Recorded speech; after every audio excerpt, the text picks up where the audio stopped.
Bismillah wassalatu wassalam ala Rasulillah. Peace and blessings upon every one of you today, here from a brand new location for the scholar and the student. I'm very excited for today's episode because the show is called The Scholar and the Student, and for the second time, we have an actual scholar with us all the way from Durban, South Africa. So, our first international scholar on The Scholar and the Student, please welcome to the show Sheikh Ismail Kamdar. Assalamu alaikum, Sheikh. Wa alaikum salam wa rahmatullahi wa barakatuh.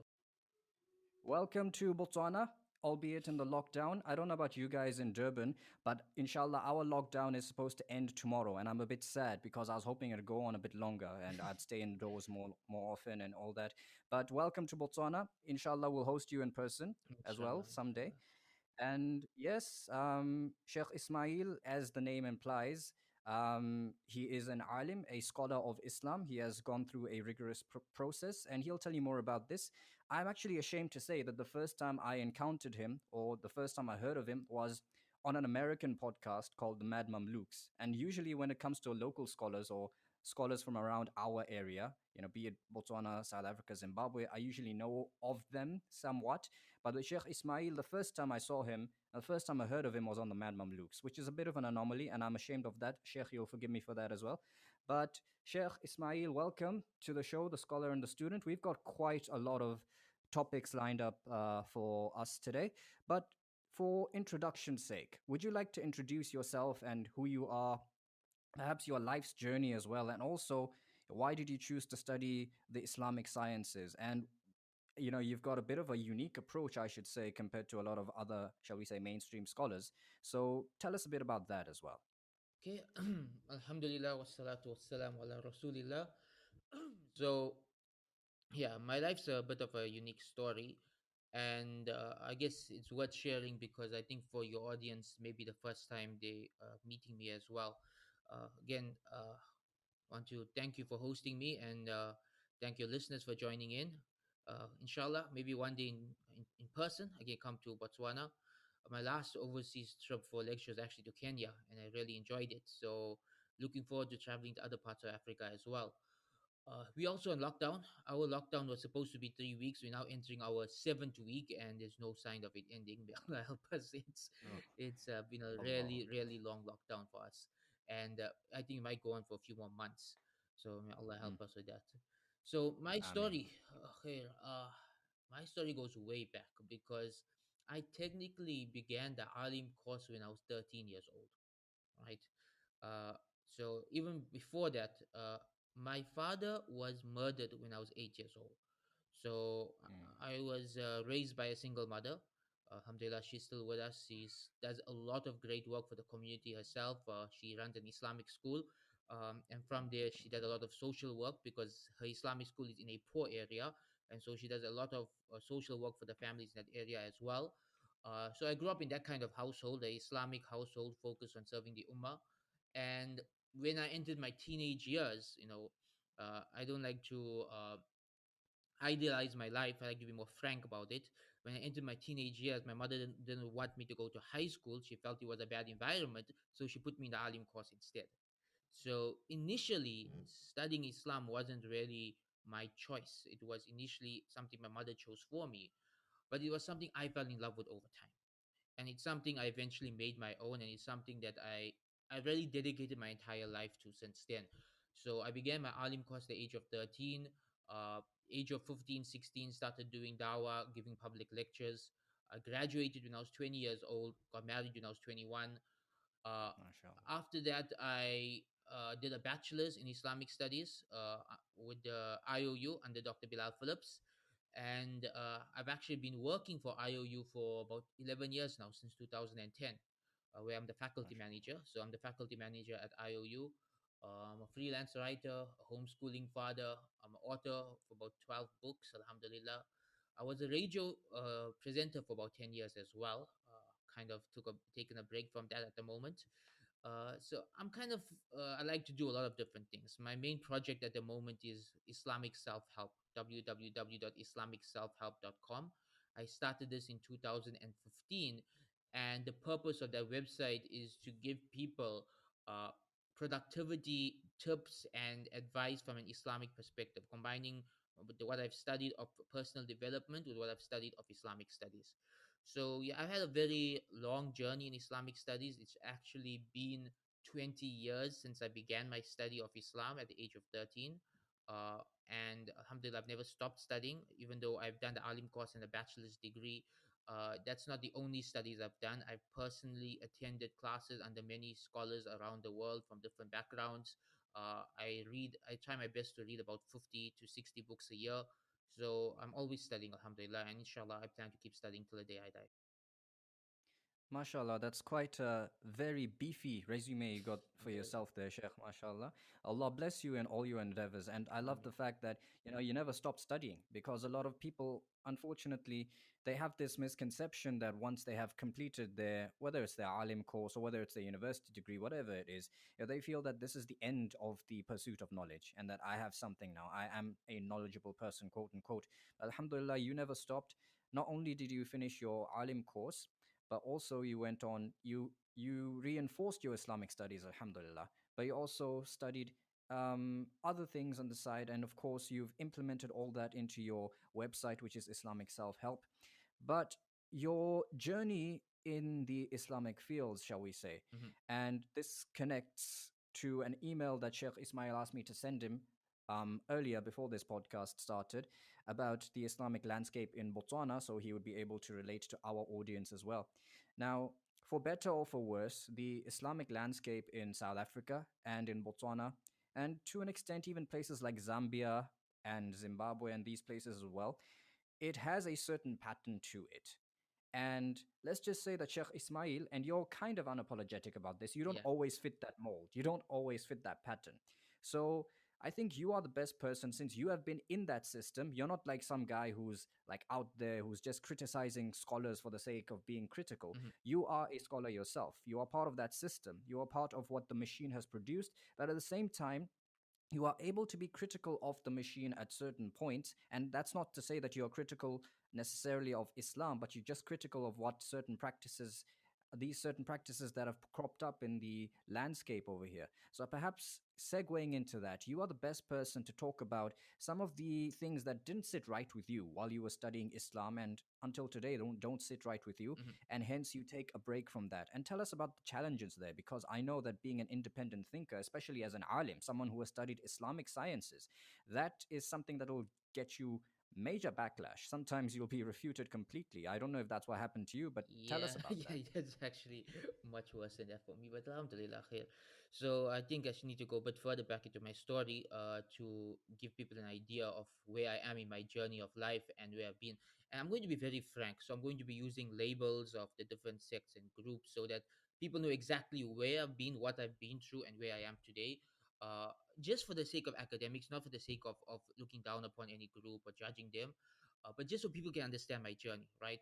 My Alim course was done under the Obandi scholars, right, which is, I think, the dominant school of thought in your land as well. So I Basically, let's say yeah, that, yeah. okay. So the Deobandi school of thought, which your audience should be familiar with, a Hanafi Indian school of thought, very prestigious school of thought. I mean, I actually have a lot of respect for the classical Deobandi scholars, the ones from 200, 300 years ago. So my sanad, my chain of teachers goes back through the classical Deobandi ulama to Shah Waliullah, and then from Shah Waliullah to Ibn Hajar, from Ibn Hajar to Imam al-Bukhari, and then from there to the Rasulullah sallallahu alaihi wasallam. So I actually have the sanad, alhamdulillah. And that was my initial study of Islam. Now, what happened was around my third or fourth year of doing the Alim course, I began to interact with other groups. And for a while as a teenager, I kind of strayed into jihadism or the Khawarij mentality. I never Wow. actually joined any jihadi movements, but I was pretty much sympathetic towards them for a couple years. Um, and I became highly critical of my teachers. I went extreme, like really, really extreme at that point. Uh, Could you give us some examples, if it's okay to ask? Like, how extreme were you? Were you making takfir of your teachers or something? Like Alhamdulillah, calling them like I out of the never reached the fold point of where I Islam? made takfir of anyone. Alhamdulillah. I think because I did my alim course before I went through that phase, I kind of had this drilled into me about not making takfir. Because I'm not sure if you know this, but for most of the Muslim groups, the one that's most careful of making takfir are the Deobandis. They don't like to make takfir of people. right? So Mm. even though I deferred them on many things, that's one thing I learned from them, and that stuck with me right till today. I don't like to make takfir of people right till today, even the Shia, right? I actually don't even make Yeah, takfir of yeah. the Shia. I'm very much against takfir. So I never reached that stage. Although the people I was associated with did, the people I was hanging out with did, Uh-huh. and that's what caused kind of why I never completely went into that group. I never completely joined their movement. Is I couldn't get on board with their takfir. That was like Uh, the line I couldn't cross. So I graduated from my army course in 2006, and I was kind of like in a state of I didn't really know who I was, or I had a lot of doubts about the types of Islam that was being taught to me, not about Islam itself. Alhamdulillah, I actually didn't have any doubts about Islam because of certain events that happened in my life during my teenage years. But my doubts were about the type of Islam I was being taught. So I had been a Deobandi and a Jihadi both at that point in time, and neither group had set well with me. I didn't really mention yet why the Deobandi school of thought didn't sit well with me. I would sum it up to three things. Number one was, I think the main point for me was enforcing Indian culture upon the world in the name of Islam. That just didn't sit well yeah. with me. Even as an Mm. Indian, the idea that Africans from South Africa were converting to Islam, studying with us, being taught Urdu, being taught to dress like Indians, being forced to follow Indianized Islam, it never sat well with me. It still doesn't sit well with me. That was number one. Number two, at that point in time, what I perceive to be bid'ah or innovations from my teachers, I actually don't see them as bid'ah anymore. It's been a really strange journey, but at that point in time, it was like hardcore. My teachers are bid'atis and things like that. I'm actually not of that way of thinking anymore. Alhamdulillah, I've toned down a lot on that topic. And the third thing for me that kind of pushed me away, uh, and something which I really consider very important to me was the issue of taqleed, of Mm-hmm. just following the mazhab no matter what. And what I realized from my own independent studies was that even though I was, uh, what I realized from my own independent studies at that time was that a lot of the things we're being taught as part of the Hanafi madhab actually came from Indian ulama, but we're not part of the Hanafi madhab, right? They were opinions formed 200 or 300 years ago, which somehow became known as the Hanafi madhab. But Abu Hanifa never held these opinions, neither did his students. So that didn't sit well with me, that we are just following these opinions as if they are from Allah, even though they were just popped up 200 or 300 years ago. So I kind of drifted away from that school of thought while doing my alim course. I completed it anyway because we didn't really have options back then. Back then, your only options for becoming an alim was either Deobandi or Barelvi ulama. Those are your only two options in South Africa, right? So between the two, Mm-hmm. the Deobandis was to me the better school of thought. Still is, right? Allah knows best. What happened after that? In 2007, I met Dr. Bilal Phillips, and that's Mm. when I think the Salafi stage of my life began. So I can say from 2007 to about 2010 or 2011 was like my hardcore Salafi period, where I kind of just Wow. went like completely into Salafi Islam, in that I used to spend all day reading Ibn Taymiyyah and Muhammad ibn Abdul Wahhab's books and just completely immersing myself into this the Salafi culture. And Mm. that's when I got into a lot of trouble with my community. Mm, I So, can imagine. So you physically met Sheikh Bilal Phillips, oh yeah, like yeah, in the flesh. It wasn't yeah, online. I met him in person. We actually lived together in India for a few months back in 2009. Wow. Back then he opened up a school in India, and I was teaching there. So we were actually living in the same buildings. Okay. We were like one apartment away, living in the same building, going to school together and working together for a few months. Alhamdulillah. So I actually know Dr. Bilal very, very personally. I've been in contact with Mm-hmm. him since 2007. Been working for him since about 2008. I still work for him right till today. Even though I don't really ascribe to the label Salafi anymore, he and I still have that close relationship, that love for each other, and I still work for him, and I still part of his university. I just don't associate with labels anymore. Just over time, I grew to dislike labels. So yeah, I went to that hardcore Salafi phase. During that phase, I was a school teacher here in South Africa, and I kind of got in trouble for telling students you don't have to wear kurta, you can wear shirt and pants. That's literally what I got in trouble for. And that blew up, and before I knew it, the school received a letter from the Jamiatul Ulama, a joint letter from all the Jamiatul Ulamas of South Africa and some other groups, stating that if you don't fire the Salafi teacher, then we will start boycotting your school and pulling our children out from the school. So the school fired me. Every other school in South Africa refused to hire me. Every masjid refused to hire me. I got banned from the lecture circuit. Right till today, by the way, this is right till today. It still applies. I Right till today, where I live in South Africa, there's no masjid that will give me a platform. Recently, even the Salafi masjid stopped calling me. I'm not sure why, but even they stopped calling me. I think I'm not Salafi enough for them. Uh, Wow. but essentially, I kind of became completely ostracized by my community during that time. That's when I went to India. I lived with Dr. Bilal for a few months. They worked for him. But then he opened up the Islamic Online University, and that gave me an opportunity to move back home, to live in South Africa with my family, and to work online for him. And I've been doing that since 2010. So I live in Durban, South Africa, but I kind of live online. So like lockdown isn't really very different for me. This is actually my life for the past 10 years. Over the past 10 years, I'm working from home, teaching online, writing books, doing podcasts, doing radio interviews, doing YouTube videos, launching online courses. It's just basically been all online for me. It's only in the past year I've actually started to build a following of students here in South Africa, and now I'm planning, inshallah, on launching my own Alim course here in South Africa as well in the near future. I was actually planning on doing it this year, but the whole lockdown kind of delayed those plans. Qadarullah, inshallah, it will launch it when it's time for it to launch. But Inshallah. Yeah, that's been my journey. So I kind of went through different phases: Deobandi, Jihadi, Salafi. Now I'm at a phase where I don't really hold to any labels. I'm just a Muslim, a Sunni Muslim. Uh, I I like to say I'm kind of in between Deobandi and Salafi. I've got a bit of both of them in me. Okay. In that I do follow the principles of the Hanafi madhab, but I don't make taqleed of the Hanafi madhab. And the Mm. Aqidah I follow, I consider the Aqidah of the early Hanafis. You know, the Aqidah of Imam At-Tahawi, Ibn Izzuddin al-Hanafi, I think even the Aqidah of Imam Abu Hanifa and Fiqh al-Akbar, which is really, it's very close to the Salafi Aqidah, not what most Hanafis hold to today. So I kind of like to believe I'm following classical Hanafi Islam. It's been a very, very hectic journey for me. It hasn't been easy. A lot of ups and downs. A lot of I actually haven't spoken about this for a long time. You know, I've kind of like put all of that in the past and just focus on self help and personal development. And it's actually after a very long time opening up about my early years.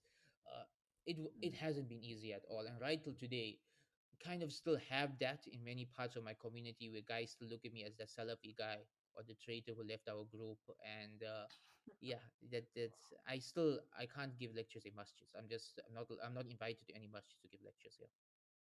Subhanallah. And what about your mother? How did she take it when you started doing all these things? Alhamdulillah, my mother is a very open-minded individual. I mean, she's the one who, when she sent me to do the alim course, she told me, "I'm sending you here because these are our only two options, but don't become sectarian." That was her advice to me when she said me at the age of 13. I didn't understand it back then. Understood it once the sectarianism began to creep in. But she always told me, keep an open mind and don't become sectarian, because the way my mother works is, her school is in an area where there's like hardcore Barelwis and hardcore Deobandis, Mm. but both groups love her and the work that she does, and both groups support her in the work that she does, because she's like also non-sectarian in her approach. She like works with everybody. So I kind, because I grew up in that household, I grew up with that non-sectarian approach to Islam. Also in my family itself, I mean, my grandparents are Barelwi, my uncle's Naqshbandi, my other uncle's a modernist, Wow. someone else in my family was a jihadi. I grew up around everybody, every type of Wow. Muslim, and I'm friends with all of them. I have close relations with all of them. I'm able to get along with all of them. So because of growing up in that kind of a household, being non-sectarian, being able to get along with anyone from any group is something which came much more naturally to me than to someone who just grew up in a specific group. So, alhamdulillah, you know, my family are very supportive. Right till today, all of my family are very supportive of the work I do. Like, for example, earlier this year, I published a book, and my grandfather bought a whole lot of copies of the book and distributed it to libraries and madrasas and masjids across Durban, whether they wanted it or not. He made sure that Wow. people are reading my books. You know, that's the level of support my family have for me. So Allah has blessed me, even though the community may have turned against me. Allah gave me a very supportive family, and in recent times, a supportive community as well. Over the past 1 year, I have been teaching locally. I think that's the thing that you saw on YouTube, my local fiqh classes. Yes. And I started that class. I said, I have to do something locally. I can't let my whole life pass like this. So I met a friend and I told Mm. him, listen, let's start this class, even if only five people show up. That was my intention. Let's start this class, even if only five people show up. And he told me, listen, he's going to come, his wife's going to come, his daughter's going to come. So that's already three people. I said, fine, my cousins will come, that's five people. Alhamdulillah, since the class started, every week we've had between 30 to 50 people attending, and until lockdown started. So I started it with the intention of, even if five people come, I'm going to teach this class every week. And Alhamdulillah, it's been attended between 30 to 50 people, and I've started to build a small community like this. And inshallah, once the lockdown is over, we'll go back to that and continue building that, and take things from there, inshallah. Subhanallah. No, mashallah. May Allah bless you in all your efforts, I Sheikh, mean, because, speaking from an Islamic circle or even outside the Islamic circle, it's never easy to swim against the current, mhm. any sort of current. But unfortunately, it seems that with Islam, with Muslims in the modern day, we seem to be a bit more harsh than everyone else when it comes to things such as this.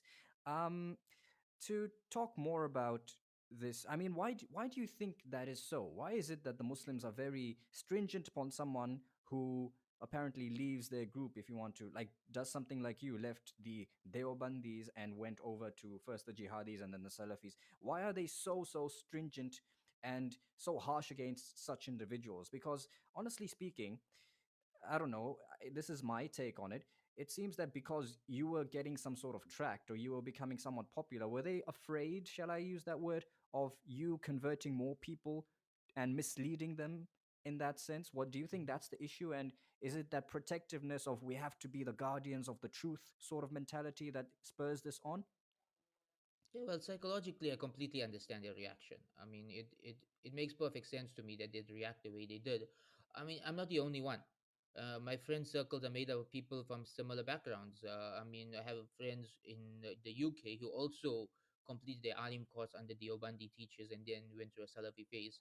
I mean, I'm friends with Dr. Yasser Qadi. He was a Salafi. He left their group and Yeah, experienced the exact same thing, right, with them. basically, yes, yeah. Yeah, I mean, literally experienced the exact same thing with them that I experienced with the Obandis, all the refutations and the teachers turning against you. So uh, it's completely understandable. He understands it with his teachers. I understand it with my background as well, because my teachers who taught me the Alim course, they look at the Obandism as the safe sect. They look Mm, at it as a safe sect. The Salafis do the same thing. They look at Salafism as the safe sect. So they look at everything outside of that as misguidance. So when somebody leaves that, in their mind, in their limited worldview, they are leaving guidance for misguidance, right? mm, Uh, yeah. the worldview I've adapted is that the safe sect is Ahl Sunnah wal Jama'ah.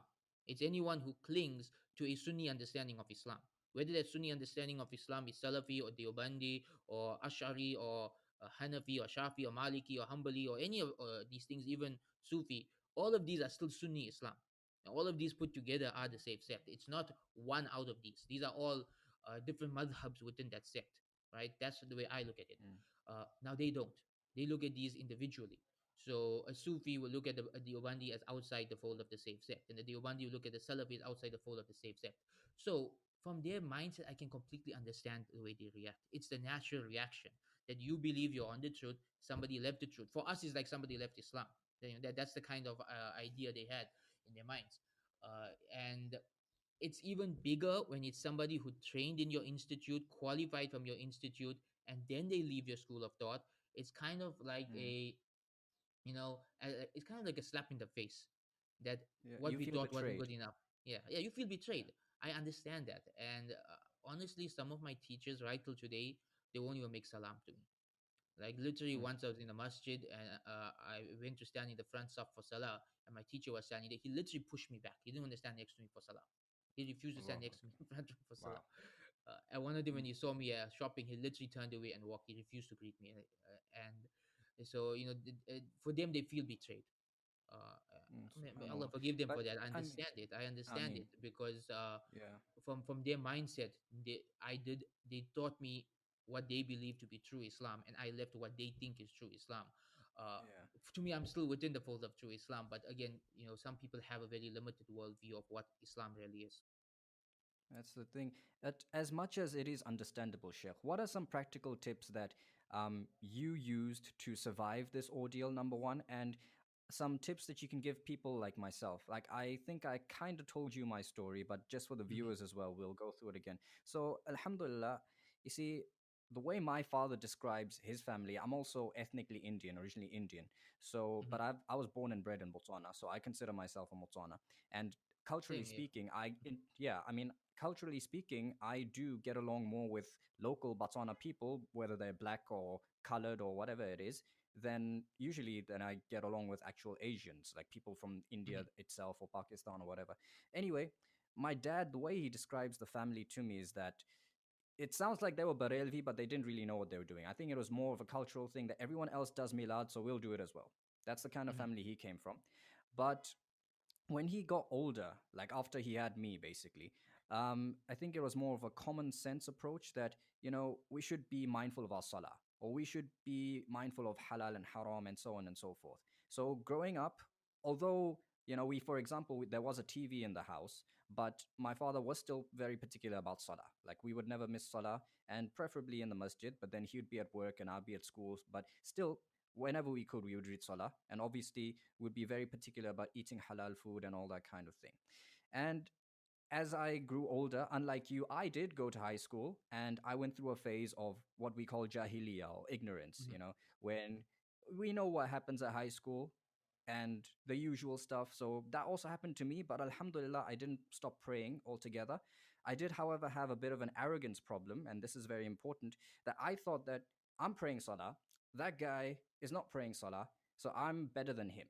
I never Mm-hmm. said that out loud, but that was going on in the back of my mind. And today, if you look at these people, yeah, they might be involved in some other questionable things, such as listening to music or whatever. I understand there's a huge debate about that, but Mm-hmm. let's just say the popular opinion is that people don't listen to music in Islam, basically. But even though they are still doing that, but in terms of contributing to the deen, be it financially or in terms of doing volunteer work, they have far exceeded what I have done.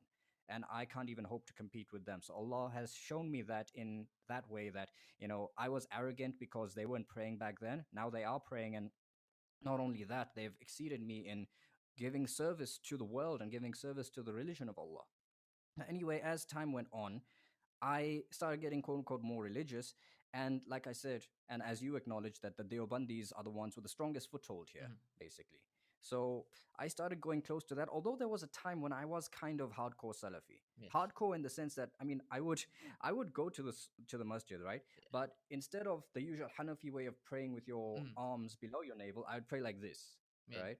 No one ever confronted me about it. I even went in Jamaat and I used to pray like that. No one ever said anything, but that was just a thing I did. Mm-hmm. And other things like I wouldn't make dua after salah because I heard from Dr. Zakir Naik that it's bid'ah and it should be done. So like people would be making communal dua and I'd just have my hands down, or I would, sometimes I'd be late for salah, so I would miss the dua anyway. Mm-hmm. So that was me. Then I started getting really into tabligh, and I still am kind of like into tabligh, I guess you can say. Obviously, with the lockdown, nothing's happening. Um, but yeah, we went out in Jamaat, and yeah, I went to a couple of places, alhamdulillah, and good experiences and bad experiences as well. But where I am right now, I mean, I'm also similar to you. I can have a sort of balanced worldview coming through all these stages, and also seeing the pitfalls in some of the groups that I was involved in myself. For example, we talked about tabligh. Yeah, I have no problem going to reform my faith and spending more time in masajid and things like that, even though I am an introvert, and you Mm-hmm. can speak on this since you've studied this. I'm an introvert and I love my peace. Like that's why I said I don't want the lockdown to end, because this has been like Jannah, like paradise for me this whole period. So I don't want this time to come to an end tomorrow. Anyway, even though I'm an introvert, I would often sacrifice and go out in the path of Allah, putting myself literally in harm's way. And I don't mean in the sense of interacting with other people, that's harmful to me. Mm-hmm. There are some instances where I was emotionally blackmailed to a whole different level. Like every single day, I would have my opinions on things that are not even religious. I mean, things to do with like where I want Botswana to go as a country or whatever, stuff like that, or my identity as a Botswana. Those kind of things I would be ridiculed for so heavily, and I would be dismissed. There was one point when I came back from my 40 days, and I let me put it out openly. This might be the first time many people are hearing this. I ended up getting diagnosed with clinical depression. Hmm. That's not funny, but that's not a joke. It's not a gimmick. I went to a psychiatrist, and he did say at the end of that session that you are depressed. Hmm. Like, that's the extent all of this nonsense went to. So if you look at me today, if even when it comes to going to the masjid, okay, with the lockdown, we haven't been going to the masjid. But if you see me like negligent to go to the masjid or to come to Shab Guzari, or you see me negligent to go out for 3 days with certain people, then this is precisely the reason, because I've been burnt. And psychologically, whether it's correct or not, I don't want to get burnt again, because going through depression was a very dark time. I don't ever want to go through it again. It's taken a lot of mental resources to have myself healed, Hmm. and it's taken a lot of not just therapy, but just coming to terms with who you are and filtering all this emotional blackmail away. That took a real lot of work, and I don't want to throw that all down the toilet just to go for 3 days or just to go for 40 days. So that's kind of my story, and where I am right now, I'm still evolving. But like you, since I have all these views in my head and I'm kind of balanced, there is still that fear within me that I don't say a lot of things openly. Hmm. I won't talk about things that I do in private, because of that fear of being censured, because of that fear of being refuted, not just by ulama, but other people who, for example, are definitely not ulama, but they are hardcore tablighis and all that kind of stuff. Hmm. So, a bit of a tangent, but what are some practical steps that you took, and what are some practical steps someone like me or anyone else from the listeners can take in regards to this? Well, there's a lot of points to think about here. I mean, firstly, there's the issue of personalities of people being different from each other, and people with different personalities will approach this differently. So, like you, I'm an introvert. That's why I love working from home, and this has been my lifestyle for the past 10 years. But I'm also, I think, one way I'm different is that I've got a very thick skin. I really just don't care at all what anyone thinks of me. Like, someone can tell me to my face that they think I'm a kafir or something, and I'll laugh it off. It really doesn't bother me at all. Uh, I think that makes the role I'm in much easier. Maybe Allah has given me that so I can handle this role. Most people can't. The average person can't handle that level of pressure. I know over the years I've worked with so many people who, as soon as the hate mail started coming in, they left the projects, they gave up the project, they even stopped doing dawah altogether. Like, one hate letter was enough for a person to give up the dawah. And for Mm. me, that's been a consistent in my life for over 10 years now. And it's something that I literally laugh at. I mean, I literally make memes out of it. It's something Mm. that's completely normal for me, Wow. right? So I think having different personalities, it's one issue that's going to affect how we handle these kind of things. The other thing that it makes a big difference in terms of how I would handle it compared to how you would handle it is the roles Allah has chosen us for in the society is different. So for me, I've got this in my mind all the time that Allah has given me knowledge of the Deen. He's made me a Islamic student of knowledge, uh, and therefore I have a responsibility and amana to teach my community the correct understanding of Islam. And if I keep quiet on these issues, I am committing a sin. This is the mindset I have, that I'm actually committing a sin if I don't speak up. If I just sit quietly and just let people teach things that I know is wrong, that I'm committing a sin. And so it kind of puts me in a situation where I've got no choice but to be the bad guy, to be the one telling people that, no, hold on, this is an alternative opinion. This is what the Quran says. This is what the Hadith says. This is what Abu Hanifa actually said. And kind of putting myself in a position because I see myself as Allah put me through this journey because Allah wants me to play this role in society. And this is a responsibility, a kind of, it's a fard kifaya for every community to have alims that do this.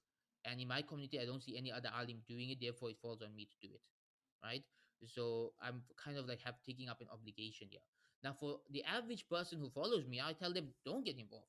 Right? I tell them, don't get involved. Keep it to yourself. Keep it private. Because the level of knowledge and skill and even uh, mental fitness needed to handle these debates, most people don't have it. It's more important that Mm. we work on our nafs, that we work on purifying our souls, that we work on our connection with Allah subhanahu wa ta'ala. All of that is far more important than public debates and getting into fights with people and WhatsApp debates and Facebook debates. All of that becomes distractions, right? Somebody has to do it, but not everybody.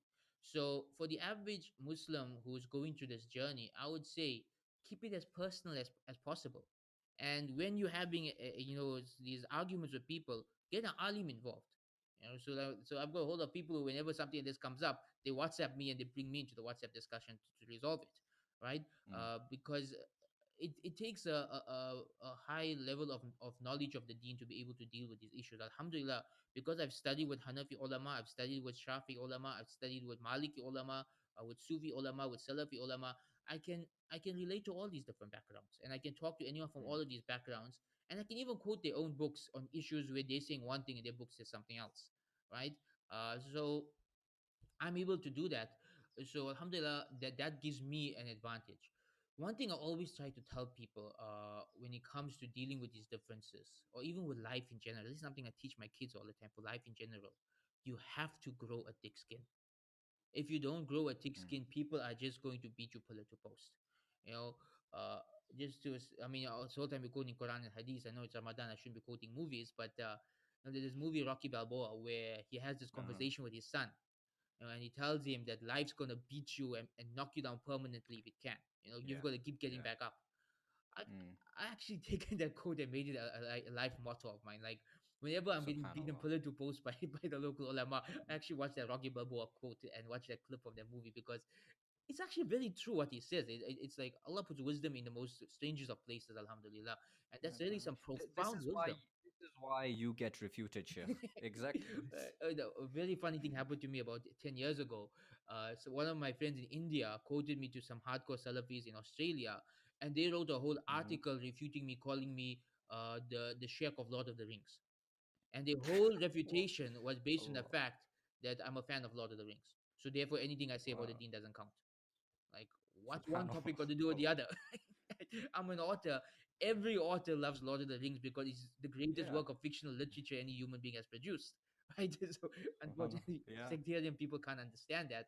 And so, Yeah. I mean, Allah knows best. People's minds are really strange.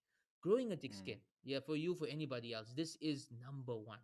If we can grow a thick skin, and for me, the what I look at is I always look at the early Muslims as my role models. The life of Imam Abu Hanifa, the way he was so uncompromising even when they put him in prison.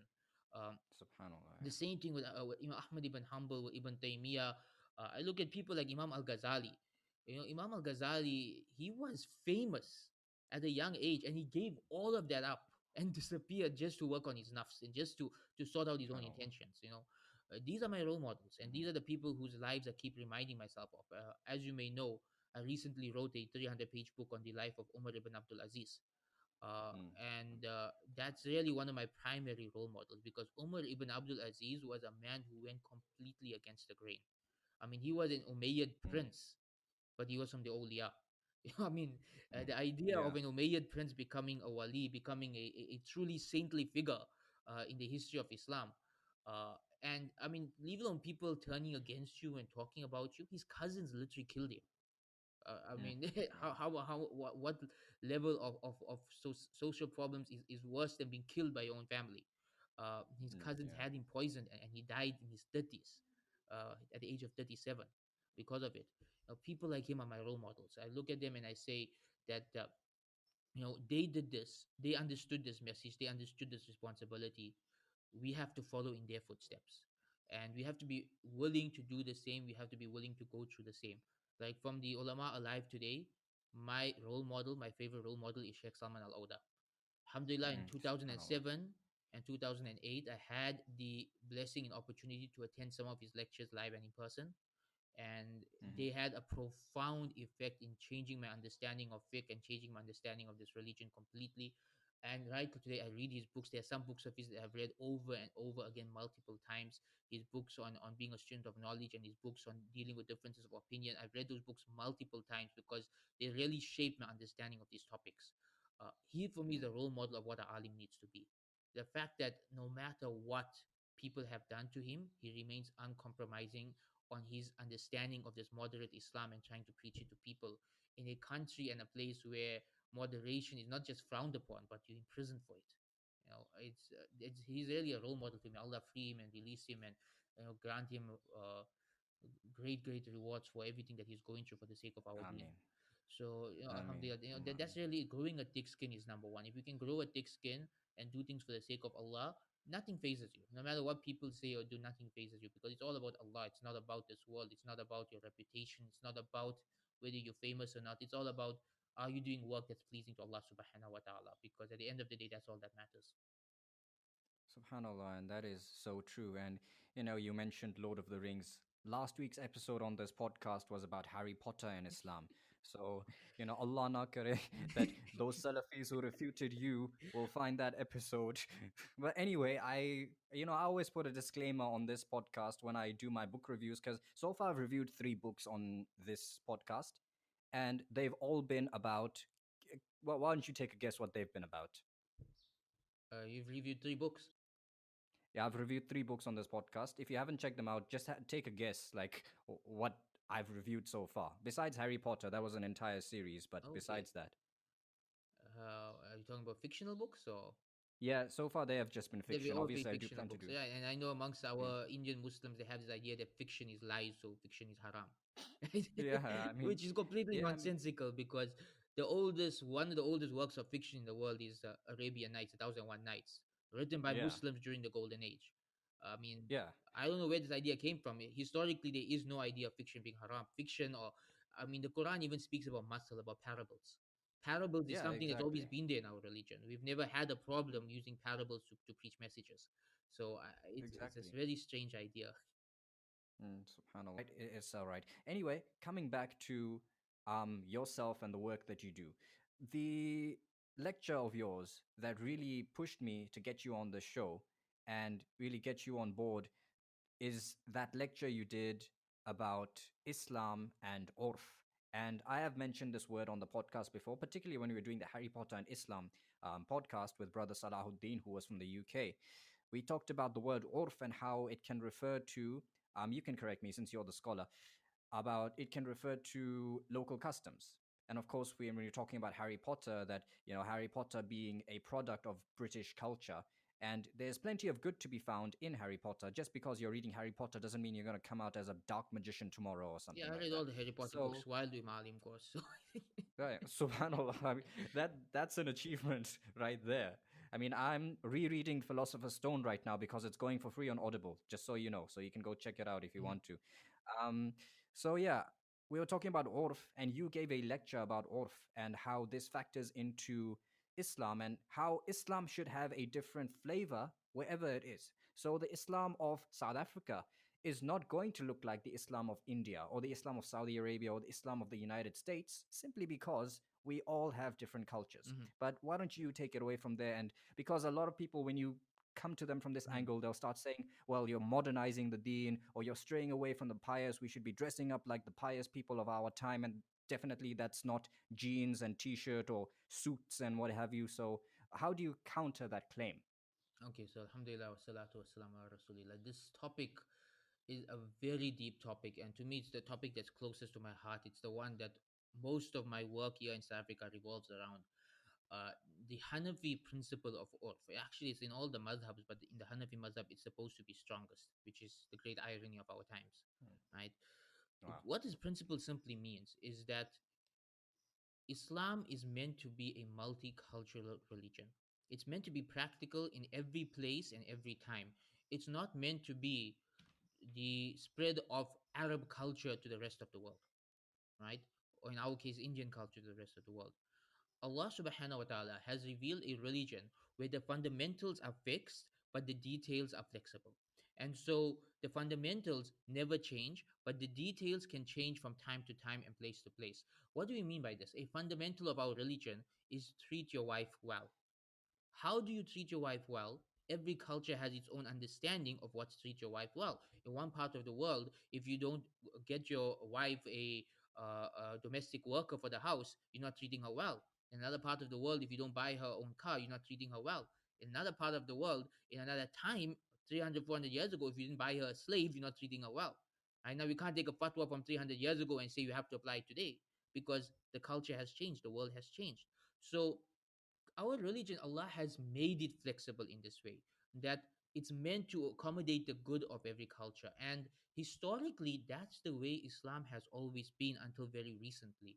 Historically, we do not have this idea of Muslims forcing a culture upon another society. The earliest example I could find of this is when the Sahaba conquered Syria. When the Sahaba conquered Syria and Umar ibn al-Khattab went to visit the Sahaba in Syria, what was his comment? His comment was, Syria has changed everybody except Abu Ubaidah ibn al-Jarrah. What did he mean by this comment? He meant that every other Sahabi had changed their lifestyle from the Medinan lifestyle to the Syrian lifestyle. Only Abu Ubaidah was still living his life as if he's in Medina, right? He was another level of awliya. Note that Umar radiallahu anhu did not stop the other Sahaba from living like Syrians. He simply made a comment about it. He didn't stop them. He didn't tell them, you have to dress like the people of Medina, you have to live like the people of Medina, you have to do the same thing. In fact, there's another conversation recording some of the history books that when he visited Muawiyah, after Muawiyah became the governor of Syria, and he asked Muawiyah, why are you living like a king? And Muawiyah said that the people of Syria, they used to be ruled by the Romans, and they are accustomed to their leader dressing and living like this. So when they see their leader dressing and living like this, they respect him and they are loyal to him. So Umar left it as that. He left it as that because he understood it's a different culture and they have a different cultural expectation of their leader. And that's why the people of Syria were loyal to Muawiyah for 40 years, longer than any other Muslim leader, because he Mm. understood their culture, he adapted to their culture, and he fitted into their culture. He didn't come with the Qurayshi culture and force it upon Syria. He moved to Syria and he blended into the Syrian culture. And he became part of the Syrian people. From the way he dressed, to the way he lived, to the way he entertained himself, to the way he gave his khutbahs, everything was completely based on Syrian culture. And so now we see this throughout our history. Ottoman culture was very different from Abbasid culture. Even within the Ottoman Empire, the culture of Ottoman Turkey was very different from the culture of Ottoman Egypt, right? Uh, or Ottoman Makkah, because they kept the cultures of each land. When the Ottomans took over a land, they did not try and force Turkish upon the people. They did not try and force the people to dress like Turkish individuals or to adopt their cultural lingo. They left the cultures as they are. Our religion has a very simple principle. When people become Muslim, they give up the haram of their culture only. Everything else stays the Mm. same. Everything else is fine. So a white man can convert to Islam and live a completely white lifestyle, just giving up his alcohol and a few other things. Same with the African, same with the Indian, same with a Malay. And again, look at the Muslim world today. Look at Hanafi Muslim world today. The Hanafi Islam of Turkey is different from the Hanafi Islam of India. Why? Because of Absolutely. their cultures. Their cultures are diverse. And both of these are completely acceptable forms of the Hanafi madhab.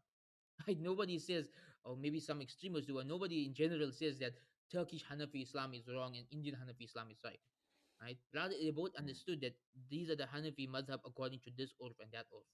So my call to the people is, we need a Islam according to our urf. The mistake Mm. our forefathers made when they moved to these lands is that they brought their culture believing it to be Islam. And they Mm. kind of mixed Islam and culture to a level where they're unable to distinguish between the two. Classical example, the topi, right? Covering the Mm. head for a Muslim man. There is nothing in the Quran and nothing in the Hadith that says that a Muslim man has to cover his head. There's nothing like this. There's no reward for it. There's no punishment for not doing it. There's nothing like this.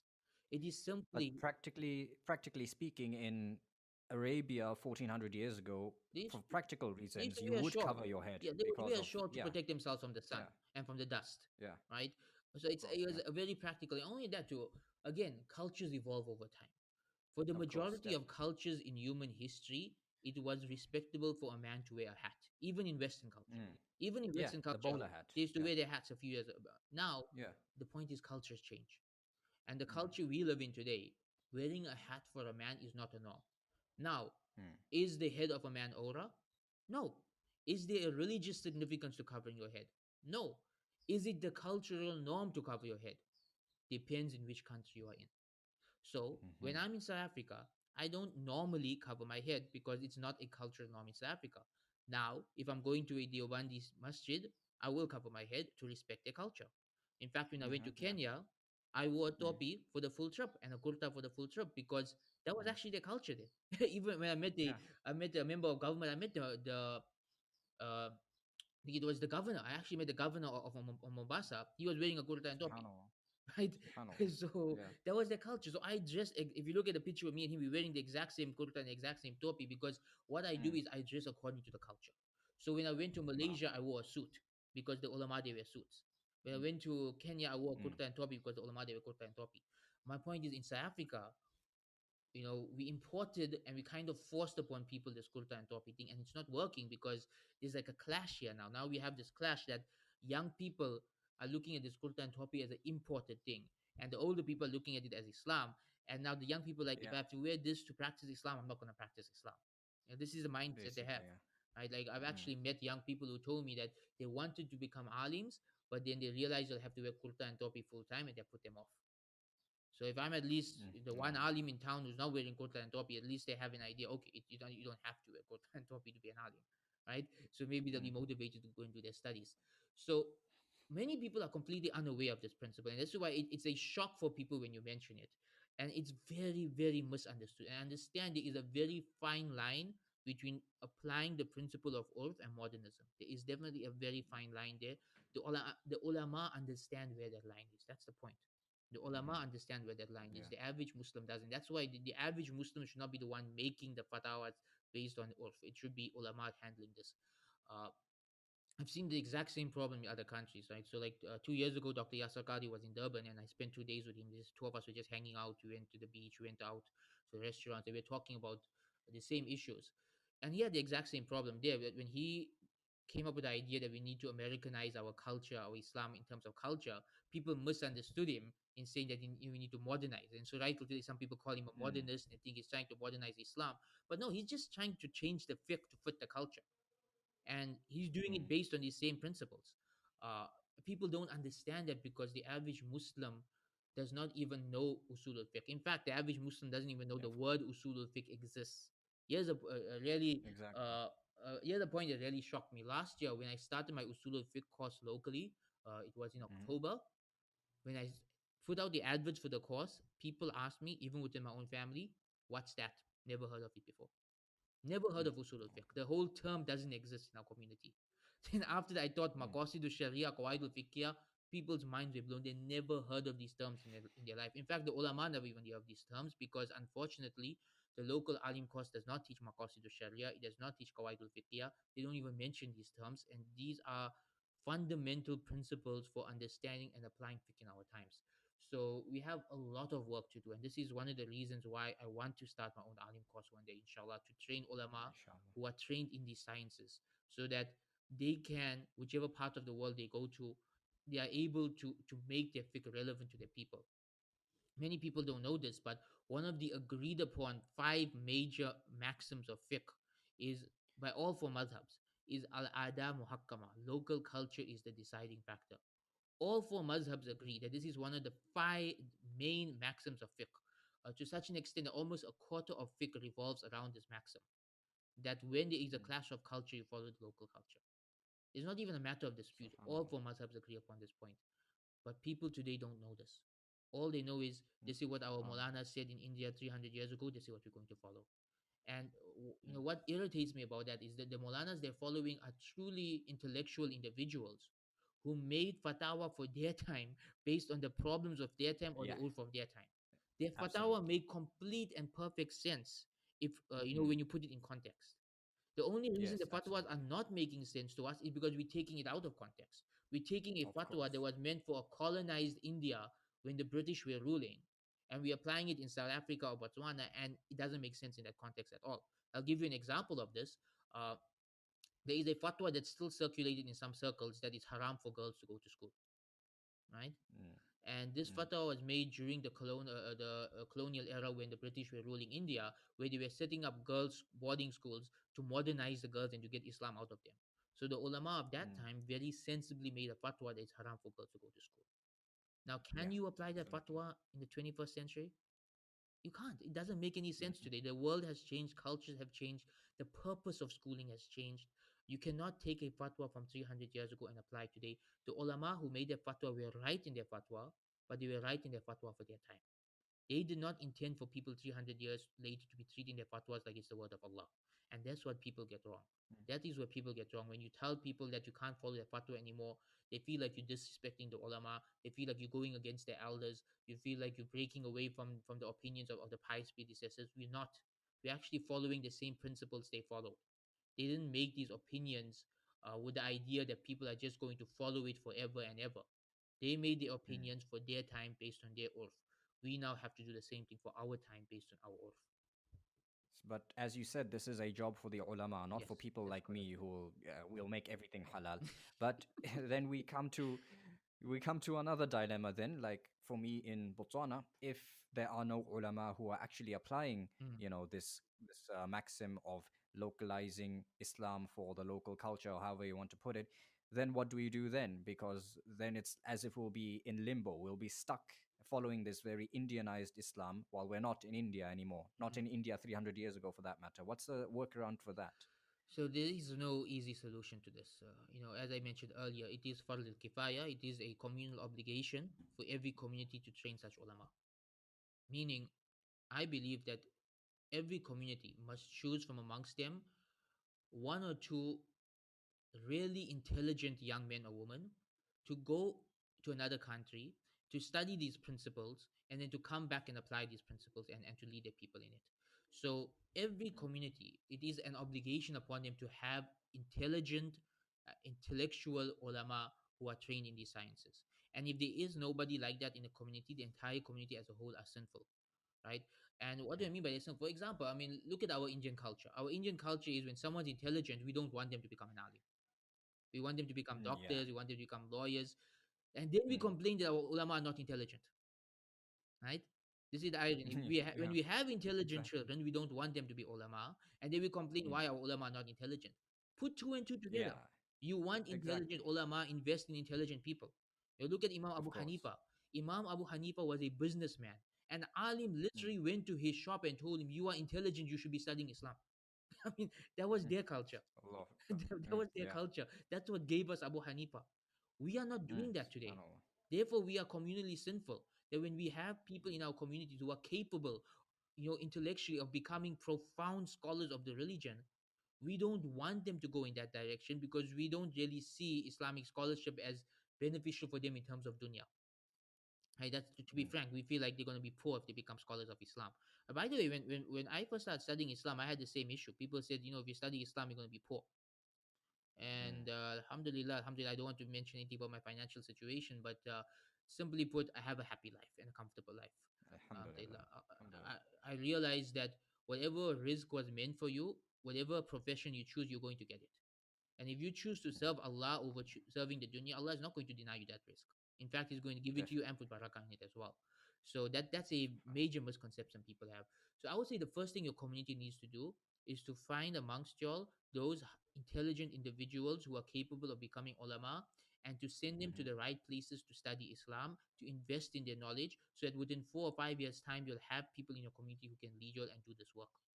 Right. And this is SubhanAllah. And could you, just to cut you off slightly, Mark, for that, but what would be an example of a right place or a correct country, if you want to okay. put it that way? Look, to be very frank, whichever institute you study in, they're going to try to put you into a box, and they're going to try and Yeah, and yeah, uh, of course. kind of force their understanding of Islam on you. And so I would Hmm. give you the same advice my mother gave me, which is study what they teach you without becoming sectarian, right? Okay, Uh, excellent. there are great universities all over the world, but each of them focus on a specific sector they believe is the right way. So Al Azhar in Hmm. Egypt is, I have many friends who graduated from there who are really had a really brilliant education. Same with Mm. Medina University in Medina, right? Again, uh, it's a Salafi institute. That's clear, but Mm. you take from it what again, Salafi Islam is within Sunni Islam. It's not outside of Sunni Islam. Yeah, yeah, It is within yeah. Sunni Islam. So you can Mm. study under Salafi scholars and come back to your community and now study under local scholars as well and put the two together.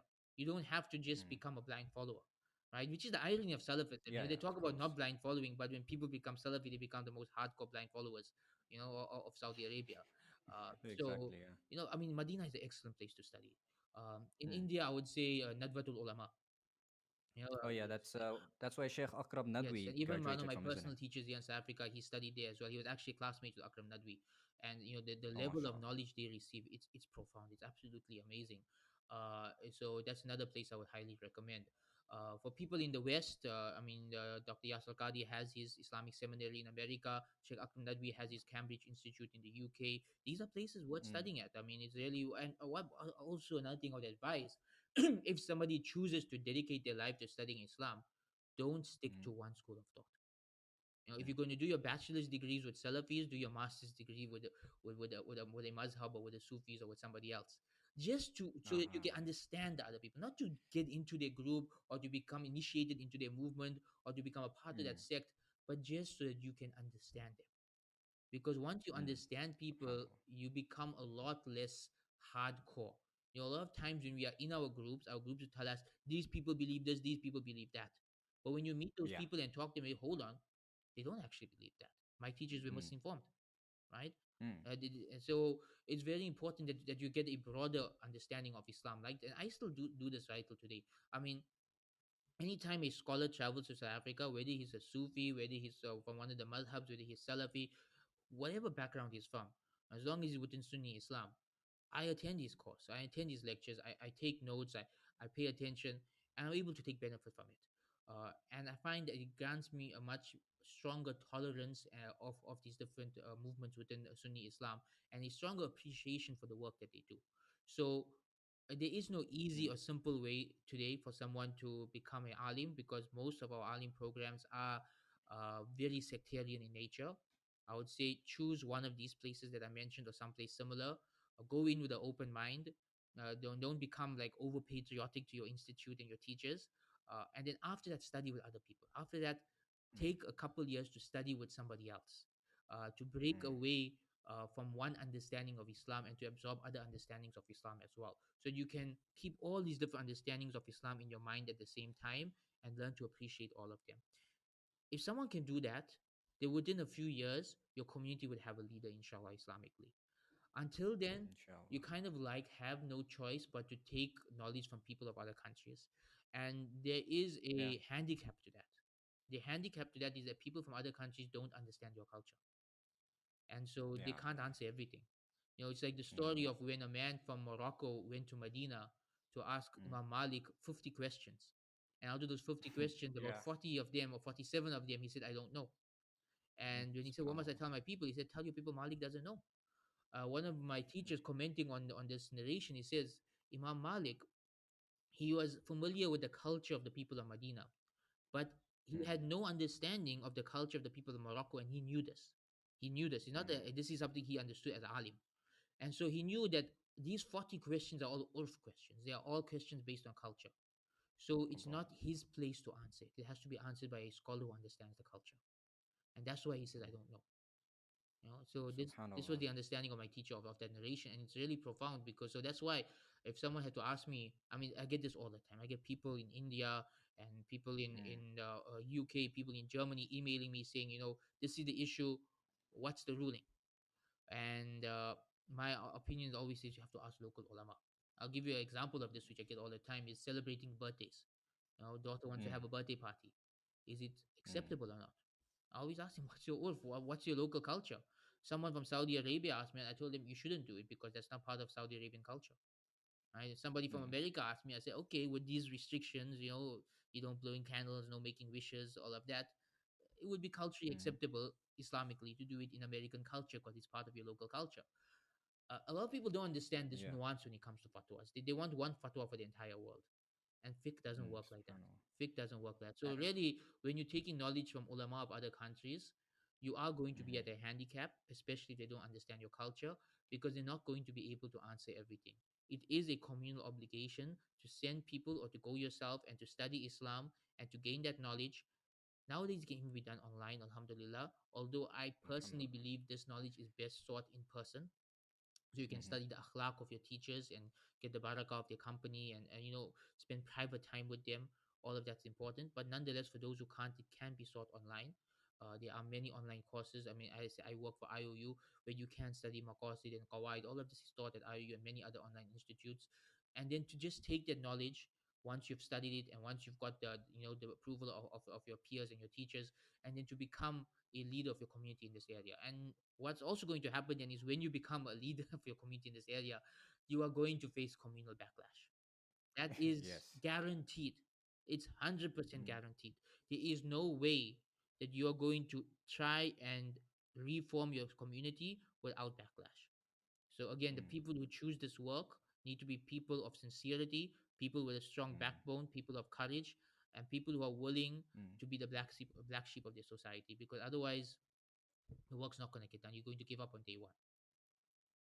Subhanallah, very, very profound. So that's why we actually got you on this podcast, Sheikh Ismail, because you're the closest thing I could find to a local scholar who would speak on this. I mean, you're our neighbor from South Africa. I mean, however close Durban is, it's been a while since I've been there actually. But, Alhamdulillah, Sheikh Ismail, we've been going for a little more than an hour now. Alhamdulillah, we thank you, Jazakallah khairan, for coming on, taking your precious time out, and this is like what the second time we've tried, because on Saturday my internet was being funny, so I actually came to my friend's house today, alhamdulillah. But Qadarullah. do you have any final words, maybe one or two sentences you want to say to our viewers, whether they're Muslim or non-Muslim? I mean, you've talked a lot about seeking knowledge. Just some final imparting advice that's at the top of your head right now. Sure. So my final advice, I think this would be for anyone in the world listening, is that we need to revive the Islamic practice of husnul zan. Husnul zan means to Mm, give people the benefit of the doubt. What I mean by this is, very often when we see a alim or someone online posting a fatwa or an opinion that we never heard of before, our initial reaction is he's a kafir, he's a deviant, he's a modernist, mm, he's going astray, he's misleading people. I want us to just pull back a bit, pull back and realize, hold on, this person's an alim, he studied Islam. Maybe he knows something I don't. Maybe he's coming from a mm, perspective that I don't understand. Maybe his mm, culture is different from mine. Maybe he has a reason for what he's saying. Let me give him the benefit of the doubt and say, even if I disagree with him, this is his sincere opinion based on usul of it, and Allah may accept it from him. I think having this approach would be much more healthy for our conversations. A lot of times, a lot of the fights that we have can be avoided simply by having husnul zan of the next person. Someone can post something on Twitter or Facebook, and people read the worst of meanings into it. Meanwhile, the person's intention was completely sincere, and what they meant was something completely different. Just in general, dealing with family, dealing with friends, dealing with ulama, dealing with people on social media, simply need to develop this attitude of husnul zan, this attitude of uh, understanding what is understanding, or rather not understanding, but giving people the benefit of the doubt. you yeah, know thinking good of Thinking them, good of people, basically. think good of people, don't think bad of them. If we can learn to do this, we'd be a much more happy society, a much more united society. We'll be able to get along better, and we'll be able to have more constructive conversations, and be able to you know to just get along. The unity of the ummah depends on it, really. Basically. Mm. SubhanAllah. And yeah, Jazakallah khairan once again, Sheikh Ismail Kamda, for coming all the way to Botswana via the virtual means of transport, alhamdulillah. And we hope that every one of you really enjoyed and, more importantly, learned something from this important podcast. We talked about a lot of topics. And the key takeaway from me was, this path of seeking knowledge. It's not something easy, it's not simple and clear cut in that sense, but it is a path that certain people have to walk on. And I hope that, inshallah, from the listeners, someone has been inspired at the very least to go and walk upon this path, and the reward of which you will definitely reap, Sheikh Ismail. So, once again, from the Scholar and the Student podcast here from Khabaruni, Botswana, new location in it. Khabaruni, Botswana. Assalamu alaikum. Peace and blessings be upon all of you. Sheikh Ismail, assalamu alaikum. Thank you once again for coming on. Wa alaikum salam wa rahmatullahi wa barakatuh.